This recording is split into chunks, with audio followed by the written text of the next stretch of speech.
Hello, Land Academy. Welcome to the Thursday call. We have, as you may or may not know, we now run about the first 10 minutes or so of the Thursday webinar, Land Academy webinar, to the public, so they can get a taste of what you all have known about, the secret that you guys have known about for years. This is what, almost year 10 for Land Land Academy? Academy. Yeah, next year, 2025. Can you believe it? I cannot. We've been doing this call for 7+ years, almost 8 years. And so I don't know how many hours now and how many episodes, but it's been a lot. Let's not add them up. You know what's important to know? Mom and dad are still sitting right next to each other, smiling and laughing, and everything's good. So if Yeah. we can do it, you can do it. Jill's doing a real estate deal, pretty actively buying a pretty nice piece of property. So with a really good, healthy margin. So if she has to step away, Yeah. Yes, typically Jen. does. Yeah. Jen noted. And in an RV, in how many square feet? What do we just say? 35? Around 350 or Whatever. 380. I don't know. It's larger. Jill's closet's larger at home than this Yes, it RV. is. A question, a reoccurring question that we got that our staff asked us to cover for both the public and I'm sure that our Land Academy members get something out of it, is what's the number one thing you're looking for when doing due diligence to decide if you're going to buy the property or not? And so we've spent decades on making sure that not number one thing. Mhm. In fact, if you're looking for number one thing, let's say it's price, you're going to accomplish that way easier than if you run through what we call the 8 A's. And the 8 A's are our stage one due diligence process. And we're going to run you through a real deal that a member did. A couple of years ago, a member submitted a deal in Riverside County, California, and purchased it and resold it. And I'll walk you through the process. He bought for 30 and sold for 90. I immediately remember this deal. We look it up and we'll share it with everybody. Oh, I remember everyone. That's my favorite question. Hey, do you remember your first deal? I'm like, I'm gonna really think about this. Not really. This is the username that I Yeah. use just for fun, taking a little trip down memory lane today. This is the username that I use and have used for the last couple of years on a Thursday call. And we go back to around late 2022. I randomly pulled a property up in Good memory. That's how you found this? yeah, Oh my gosh. in Riverside County. I'm gonna manually input it so you can see how uh, Parcel Fact works. This is cool. This is an actual property that we reviewed on a Thursday call a couple of years ago. Oh, It's 3 acres. I do remember I this know. one. Isn't that funny? It was the first one when I Oh, prepped for the show. When I prepped for the show, this is the first one I picked randomly, and I'm like, this is actually a good I sim. totally remember this deal. So it was. We knew then it was a buy for 30, and his question was, I think I'm going to sell it for 90, but should I buy it? Ah, And then typically he would go through, here's my 8 A's analysis, and we would say yes, yes, yes, no, maybe, maybe. Oh, geez, I'd run away. And so let's look at it. This is buy for 30 and sell for 90. The first thing that we do the first day is affordable. And so that's checking the price, checking to see if it's cheap enough, checking to validate, can we actually sell it for $90,000 if we buy it for 30? And is it a quality enough property? So that's all feasible. The first thing I do is I take a look at a property that's adjacent to it, in this case, and value it. This has a structure on it. So let's just dump it into Google, the address. And we see that it's $800,000. So right off the bat, I believe this is affordable.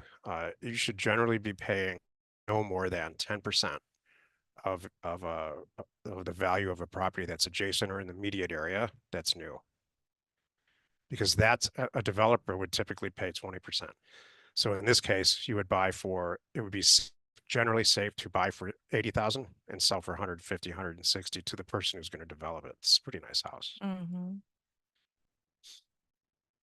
What cracked me up when I pulled this up this morning is that this is the target property Oh, and it's sold. So let's oh. look. 90 sold for $90,000. And you can see kind of the price history. He started to sell it at 135, adjusted it, adjusted it. It happens often You know with what's great deals. about here, everyone? Because obviously, went on the MLS is why we're seeing it in the price history. Why don't we see his buy for side? Because he bought it quietly, the way we'll do directly with the seller. There was no agent involved, so it didn't make it into the MLS on the purchase side. Yep, exactly. This guy created this real estate deal. Mm-hmm. Answered it. That's what Jill's doing right now, actually, all day today. So the second A is adjacent. We've uh, we've confirmed that the deal works financially. The first A is affordable. The second A is actually access. Well, yeah, it passes my first due. This person's getting there, driving to and from work every day. So is this person. This person. This passes my access test. Third is adjacent. Well, we just kind of proved that by looking up the property to value the piece of land. So what's happening adjacent to this property is good. Mm-hmm. If this was a Superfund EPA site or a gas station or a hospital or industrial park, and then I would start asking my questions about adjacent. Right. Can the property I'm about to buy be another Superfund site? I hope not. Acreage, it's 3 acres. That's good. These properties are, here's 2.79, 5.0. So, what the deal here is I don't want to really a quarter acre property in a whole slew of 5 to 8 or to 10 acre properties. Pass. Attributes. Jill, you're from Southern California. Is this pretty enough for you? I see blue skies. And I know Riverside County. That's kind of check. When did that sell again? Oh, you know what's funny? How cool is that? That just happened in 2024, This just this a month property ago. does not make me it doesn't make me misty-eyed. Attributes that are the point are it's 15 miles from the Grand Canyon. It's got a river Well, running in through the back of it and on and on. So what this is a just an old school infill lot opportunity. can I show it? Can I show what the attribute is? Sure. Okay, well, can you talk, will you toggle back to parcel fact? You don't mind? I mean, look, here's the 15, here's Lake Elsinore, here's San Clemente. And here's the target property. Look how close that is to all of this stuff. And if you know like San Diego and you know Temecula, that's the attribute. This is Southern California, so Yeah. one man's attribute is another man's political disgust. And Yeah, it's a that's lot of for brown. that's for a different show. Yeah, but it's got some elevation to it. It's nice. Number six, alive. Is the person that you're buying it from alive? And that presents itself pretty quickly.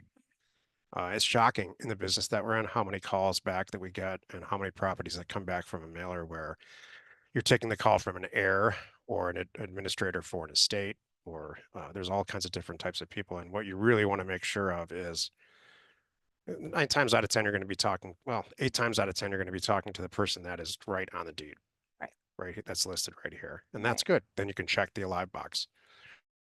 If you're not, you need to find out when people die, for those of you who are reasonably new and they own a lot of property, it's a real big problem to undo that. And it's all different state by state. Each state is different, how it gets handled. The size of the estate matters. And so you have to undo a lot of that. And then have to start asking yourself, do I want to be in that business? For whatever reason, we have figured that out. Mm-hmm.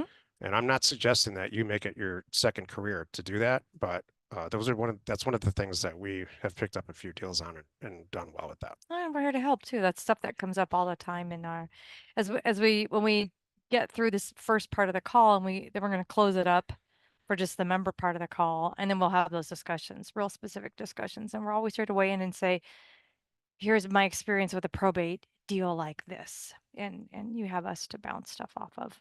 Right. Let's see. And then the seventh and eighth attributes, seventh and eighth A's, excuse me, are abundance and afraid.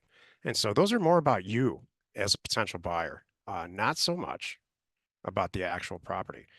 And abundance and afraid is something that Jill and I have been in the back of our head, probably subconsciously, doing when we review acquisitions for a lot of years. I have for decades, and so is Jill now for Mhm. decades.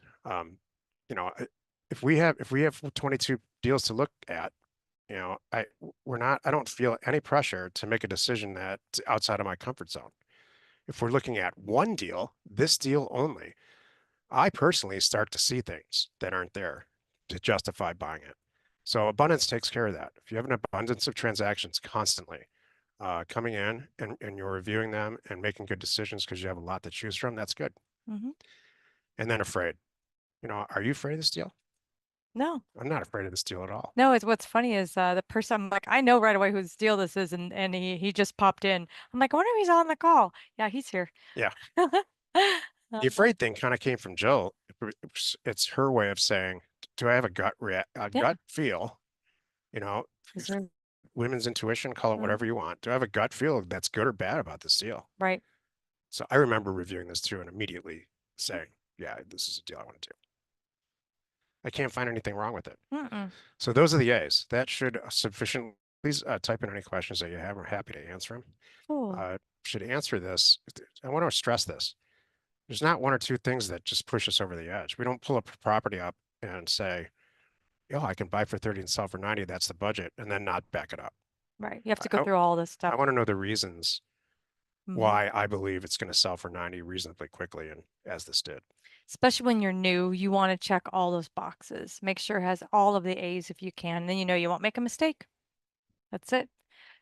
So we're gonna do so this is a new format as you are noticing. So we're gonna do a question of the week each time.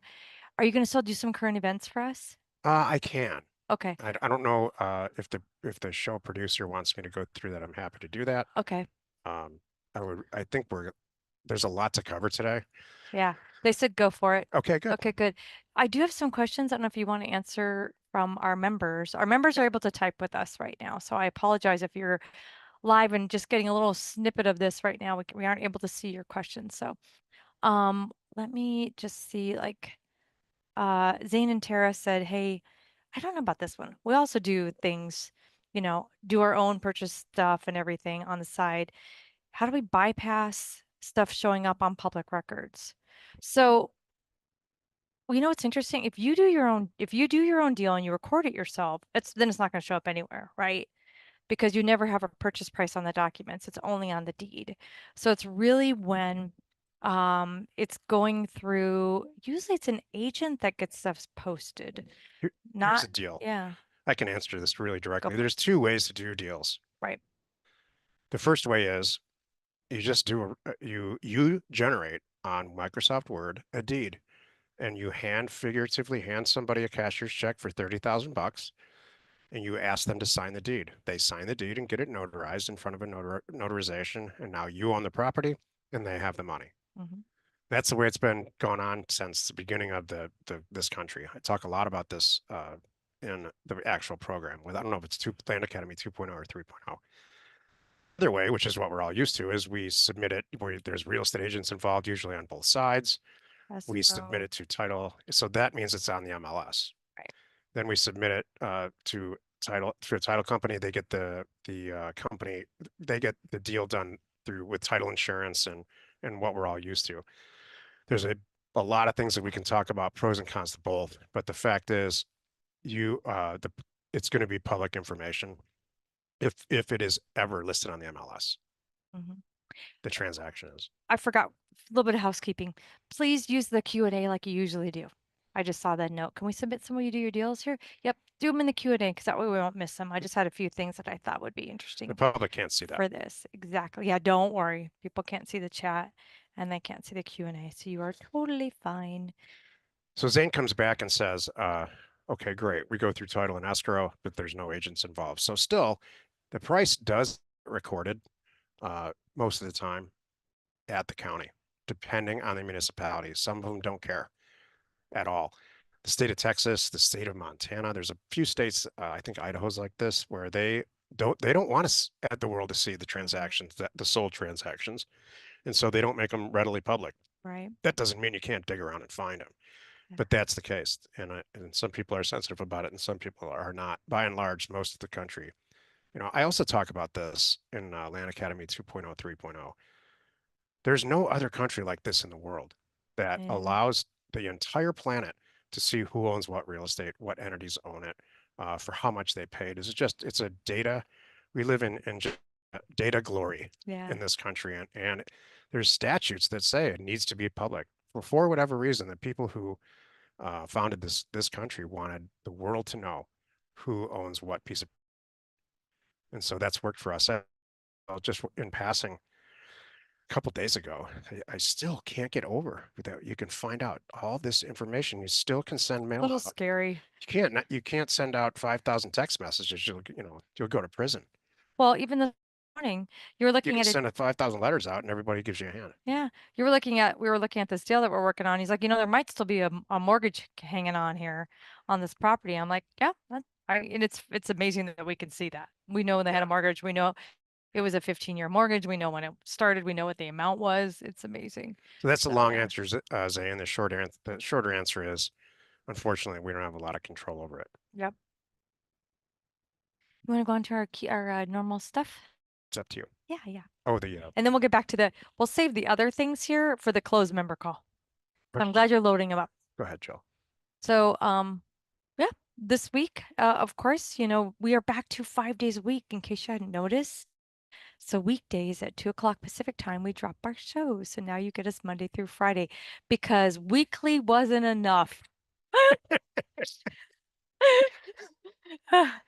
For those of you who remember this long ago, it used to be 7 days a week. I don't know how we did that, but this one, I talked him into 5 days a week, Monday through Friday. And then we went to weekly and now we're back to 5 days a week. So, hey, let us know what you think. There's a lot of content. If you have some questions, we can do it. So, and of course, yeah, every month, we get together with our LA Pro members. Yeah, coming up, that's still old. That hasn't have the October Oh, updated in there. That's fine. And then we do monthly get together with this group so you guys can see. I know there's other places that you can go on the landacademy.com website there's a and calendar. go to calendar, and it's open to the public too. You can see the updated calendar there. Cool. Let's take a look at news. Oh, good. By the way, Career Path 10 is open and it's going to start in weeks. It starts October 28th. FYI, it's not on here. So there's some emails that went out. I don't think it's to the public. I think it's just members. So Career Path, like I said, it's open. It's our 8-week mastermind, real high level. I'm here to make an empire and this is going to be my business. That's who Career Path is for. So just make sure you don't miss out. This Sunday is the deadline to get 10% off plus acts. You get free House Academy thrown in there. Plus then it starts October 28th. That's where it comes from. There is an interview process. So go online and fill out the application and then you should get a message to book a call with our team. Any questions at all? You're like, I'm not sure where I am in the process. Just send a note to support@landacademy.com. Or if you're interested, if you're not a member, and you're like, hey, I just want to go for the whole thing, still send a note to support@landacademy.com and they'll talk to you and help you and figure out where's the right place that you should be and answer all your questions. Now we're going to cover our Jack's weekly trending information that we are constantly watching and you need to be paying attention to. Every week, the National Association of Realtors puts out in the exact same format some key statistics that help us run our land businesses based on 35,000 foot measures. This is weeks trailing year over year. So this is what happened this week with median listing prices as compared to last year, same week, and they're down 1%. But week over week, we're not too concerned because it's about the same. In fact, I would say this is zero. Median listing prices are about the same as what they were last year. New listings, Which is so interesting when you think about it, because we all get the Zillow emails that are showing, every zip code you've ever looked at in your life, you get a Zillow, like I'm sure you do like me, email showing, hey, here's what's going on in the zip code. And they all show these upticks and things. But overall, it hasn't, it's so minute. Jill and I watched the Yeah. CEO of Redfin gave a state of the real estate, his opinion Mm. this morning. Is super bright guy. I don't remember his name, but and what he said is that markets correct. He's been the CEO of Redfin for long enough to be go through this is his second change now, second economic kind of real estate change. And he said this market, for whatever reason, and he didn't know why, is not correcting itself like it did last time. Last time the market, the housing market, real estate and land, housing and land very closely tied together, so we follow it all. And last time this happened, which was 2009-ish to 2011 or 12, foreclosures rectified, for better or for worse, the issues that the market was having. Mhm. There was it was much easier to get a loan and a subprime loan, so it was way cheaper. So a lot of people were buying a lot of real estate with what ended up being toxic loans and ended up going through foreclosure. So that got changed. He said, but this time there's a ton of inventory out there. Interest rates keep going down, although they are slightly up over the last several years. It's not solving itself, and no one's really sure why. I don't. And everybody, I'm sure a lot of you have an opinion why. There's a lot of things at play here. COVID, work from home. I think no one talks about it. Starlink has a massive. Starlink is having. I know this because Jill and I are in RV all summer, and I know that everyone is. There are so many people like us. I think they live in their rigs because they can, because Starlink allows them to be wherever they want to be and still perform their job. I'm gonna say summer/fall because we're going into the next season that we've been in the It's been ring. a long time. We're starting to measure the length of our trip and things that are weird, Yeah, like couple of weird stuff. yeah. Like how many Times things? I've replaced, fill in the blank. Yeah, How many like bottles of shampoo have I gone through? my third family size thing of toothpaste. Yeah. That's how long we've been out here. New listing, they're pretty flat. This is year over year, by the way, and year to date. Still up 8%. It's kind Yeah, of interesting new though. listings. So there's more property listed, and then prices are going down, just not acutely. Active lessons, active listings, excuse me, are 30% more, but it's consistent.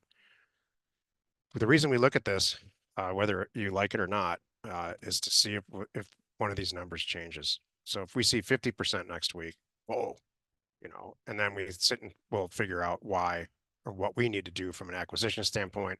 Do we need to send out more mail? Is it one statistic like in New York City that's throwing it all off? What's the deal? To dig into these numbers a little bit further, I use Fred here, and you can see that these percentages, it puts numbers to these percentages. So the median listing price is $429,000 average listing price, and you can see it over last year and last month. Hopefully we're in October now. Hopefully next week they'll have the September numbers in. That Right. would be cool. If you click on it, you can get some serious detail. If you are very serious about taking these statistics and using them to figure out where to send mail, which I recommend, there's trending reports all over. So just go to realtor.com/research. And if you're a research freak or a data freak like I am, you're gonna tell You're your gonna lose tell a your week. wife and kids that you'll see them in a couple days. Yeah. Because I'm not all kidding aside. There's some great stuff in here about it gets low. That's what you want. So Mhm. now we know the national statistics. If you want to find out whether or not Arizona is a great place to send mail versus Maine. Mhm. You can really dig in and it'll tell you.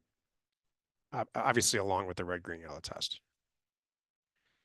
Finally, mortgage rates.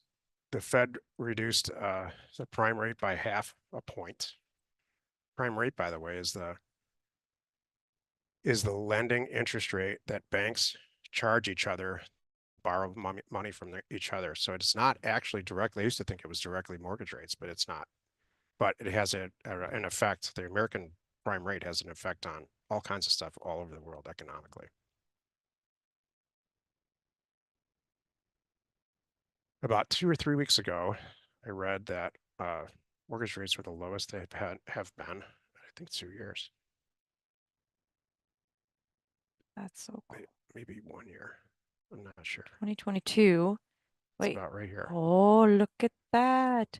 Yeah, September, right? Oh, So September 8th, 22 is 6%. And it is oh, October, so it was down a little bit in September at close to 6%. that's really We'll great. just call it six. These are going to go down. This is awesome. I was speculative for a while on this, but I really believe now because it's not, it's what the guy said. It's not solving itself. There's lots of inventory on the market. No one's reducing their prices on their inventory, and no one's buying the existing inventory. It's strange. Mm. I don't remember. I never tracked it like this, but Hmm. why do you think? Isn't that strange? I don't I think don't it's cheap know. enough. I think there's a lot of overpriced property That's out what I there. I think. know it. People have the, I'm telling you right now, in the markets we're hitting, I've got a few that I'm like, what are you drinking? Yep. And I want that because you are just digging in on some crazy numbers. But on the flip side, I have had some healthy, it takes them 30 days plus, some of them closer to 90 days. I'm watching price reductions and things. I'm like, now my offer's not so crazy, is it? On some of these other things. In that area, I see price reductions and then that trickles down to the people that I'm working with. They're like, "Oh, I see." I'm like, "Mm-hmm." So, Yeah. do you want to be that guy and set your property on the market for a year because you're dug in on that price, or do you want to talk? We made an offer on a property a Mm-hmm. lot Yeah. several months ago, and they just now called us back, and we're getting it for probably $200,000 to $300,000 less than what we'll sell it for. Mm-hmm. It's nice. Yeah. That's why I say leave the door open. Talked about that just the other day on the ladies' call. Like, even you part ways because you're not on the same page price wise, you feel really good about your offer and you're not budging. Wait and see what happens, especially this time of year. Going into fall, they're staring at it, they get their tax bill, and a year's coming, Christmas, holidays, bills, throw a life of it in there, and you are the first person they call. It's This is good great. stuff. Mike says it's an election year. True. Very I think nicely said that. so. I would have said it's an election year, dingbat. Meaning me. I Nobody wants to do anything when I like Hunter's comment. October before an election. They're still, Me remember, included. remember we were all hung up on NFTs and everything like that. Now it's like, I should say, tell you what, I'm going to give you your asking price, but I'm giving you that difference in Bitcoin. You're good with that, Yeah. right? Or something else like that. Yeah. Yeah, this is good. You imagine this group we're buying this property from right now? Oh my If you said gosh. We're going to buy and pay cash, but Bitcoin, Oh my god. what they would have a meltdown. No, they don't, they wouldn't understand. That's what I They would mean. not understand That's what's what I mean. going We'd get on. kicked out of here. No, yeah. That's funny. I'm getting a healthy reminder right now this month in an area that we're working where you really have to take a step back and understand your sellers. Some sellers in some parts of the country are so not savvy. They really don't understand things and you really cannot push them. You have to just kind of be gently be their friend and help them get the deal done. If you push them, you will scare them and they won't answer the phone. So it's so I've been interesting. getting a serious education this summer about what actually Jill does for a living. Oh, thanks. We're in whatever 350 square feet here, so we work in the same small space. There's a small door between us, and so I hear how she talks to these people, how differently she talks to one person from the next person, and really the value that she's bringing. I hope you're communicating to this to your coaching people and to land gals or whatever, Mhm. because I'll tell you what, it's an art form. You got to have a lot of patience and truly put yourself aside. Yeah. If you want to get a deal done, what you think doesn't matter. You asked me today, hey, who's in charge? I said, who do you think's in charge? I said, on this whole situation, but they think they're leading this Yeah. whole thing. So, mm-hmm, that's good. All right. Is it time now to jump into just the closed member part? Yes. Okay. All right. Well, our team will handle a transition. say, thank you if you showed up to just get a little taste of, who we are, what we do. And of course, you want to find out more, go to landacademy.com or just send a note to our team at support@landacademy.com. They'll hook you up. So You have deals